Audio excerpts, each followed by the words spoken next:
যদি আমরা দুর্নীতির লাগাম টেনে ধরতে না পারি তাহলে জনগণের ভাগ্য পরিবর্তন করা অত্যন্ত দুরূহ ব্যাপার হয়ে যাবে।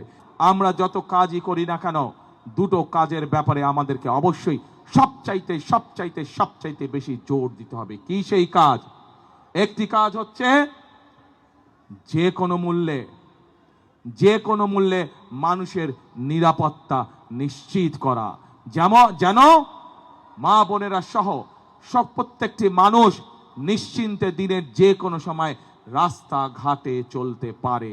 একটি মানুষ নিরাপদে রাস্তাঘাটে চলবে, একটি মানুষ নিরাপদে তার ব্যবসা বাণিজ্য করবে, চাকরি বাকরি করবে। সেজন্য বিএনপির সবচাইতে অন্যতম প্রায়োরিটি হচ্ছে যে কোনো মূল্যে ঢাকা শহর সহ সমগ্র বাংলাদেশের আইন শৃঙ্খলা পরিস্থিতি নিশ্চিত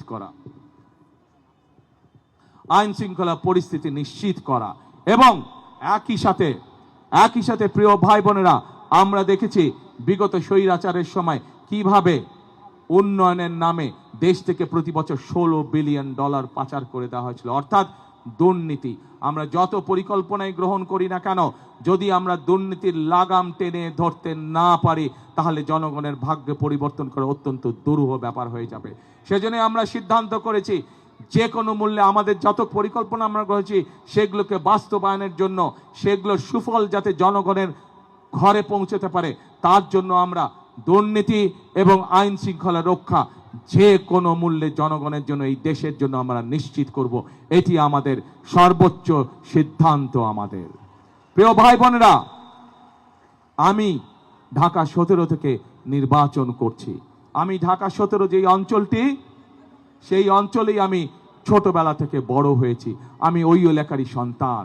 ঢাকা 17-র পাশে আপনাদের এই এলাকা ঢাকা 17 এবং ঢাকা 16-তে একটি কমন সমস্যা রয়ে গিয়েছে।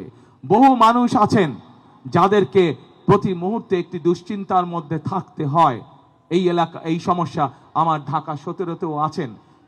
বেশ কয়েকটি এলাকা আছে যেখানে মানুষ নিশ্চিন্তে থাকতে পারে না, কিন্তু তাদেরকে প্রতি মুহূর্তে দুশ্চিন্তার মধ্যে থাকতে হয়।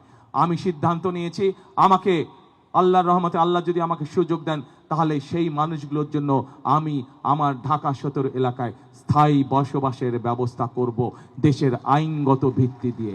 একইভাবে আজ এই এলাকাতেও একই সমস্যা রয়ে গেছে, যা আপনাদের সন্তান আমিনুল, আমাদের ধানের শীষ প্রার্থী, একটু আগে তার বক্তব্যে বলেছে।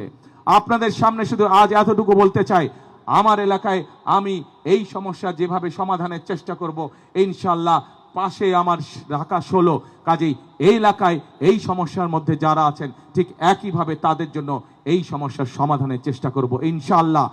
বিএনপি সরকার গঠন করলে ধীরে ধীরে এই এলাকার মানুষের যে থাকার সমস্যা আছে, উদ্বাস্তুদের যেই সমস্যা আছে, সেই সমস্যা আমরা সমাধান করব ইনশাআল্লাহ।